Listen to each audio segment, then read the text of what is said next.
అబద్ధాల హామీలతో గద్దెనెక్కిన కాంగ్రెస్ ప్రభుత్వం అనతి కాలంలోనే ప్రజా వ్యతిరేకత మూటగట్టుకుందని చొప్పదండి మాజీ ఎమ్మెల్యే సుంకె రవిశంకర్ పేర్కొన్నారు.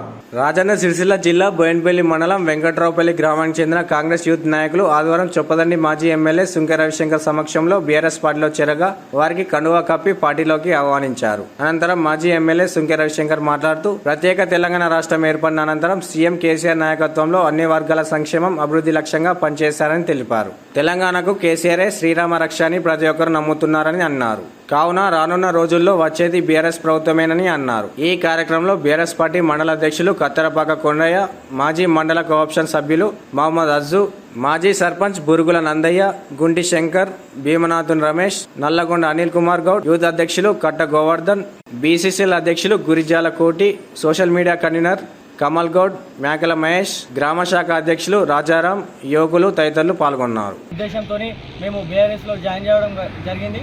మాకు ఎల్లప్పుడూ వీళ్ళ సపోర్టు, ఎప్పుడైనా మాకు అవసరం పడితే వాళ్ళకి ఫోన్ చేస్తే మాకు స్పందిస్తారు, మాకు తోడుగా చేదోడుగా వాదోడుగా ఉంటారని నమ్మి వీరితో మేము ముందడేయడం జరిగింది. మండలం వెంకటపల్లి గ్రామంలో కాంగ్రెస్ మరియు బీజేపీ పార్టీకి సంబంధించిన యువ నాయకులు మేము బీఆర్ఎస్లో వెళ్తామని మా ముందుకు వచ్చి మా దగ్గర జాయిన్ అయినందుకు వారికి పార్టీ తరఫున మేము స్వాగతం పలుకుతున్నాం. కూడా అమలు చేస్తలేరు.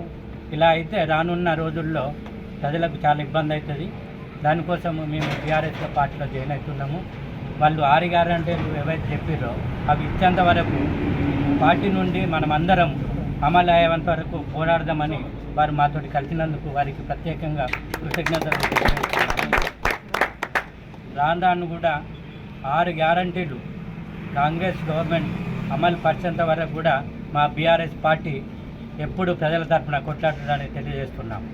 వర్గం బోయినపల్లి మండలం వెంకట్రావుపల్లి గ్రామానికి చెందినటువంటి యువజన కాంగ్రెస్ మిత్రులు, అదేవిధంగా బీజేపీ యువ నాయకులు దాదాపుగా 50 మంది మరి కేసీఆర్ గారి ద్వారా మాత్రమే తెలంగాణ రాష్ట్రం అభివృద్ధి జరుగుతుంది. 10 ఏళ్ల పాటు మరి సంక్షేమ రంగం, అభివృద్ధి రంగం, రైతాంగం అన్ని రంగాలు కూడా అద్భుతంగా అభివృద్ధి చెందినాయి.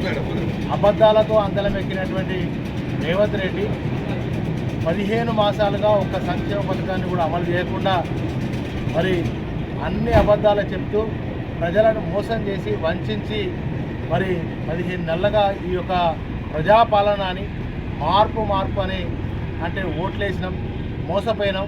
మంత్రి గారు ఇప్పటివరకు విజిట్ చేయలేదు. అదే మరి బీఆర్ఎస్ పార్టీ వాళ్ళు మాజీ ఎమ్మెల్యేలు కావచ్చు పోయి ఆ పంటలో నీళ్ళు అందించాలని చెప్తే వాళ్ళ మీద అరెస్టులు చేసి కేసులు పెట్టి రకరకాల దౌర్జన్యానికి గురవుతున్నారు. ఇంకా ఎన్ని నాళ్ళు కూడా మీ పరిపాలన ఉండదు. ప్రజలు సరిగ్గా ఆలోచిస్తూ ఉన్నారు. ఎవరి ద్వారా మాత్రం మరి ప్రయోజనం జరుగుతుంది, ఎవరి ద్వారా న్యాయం జరుగుతుందని ఆలోచిస్తూ ఉన్నారు.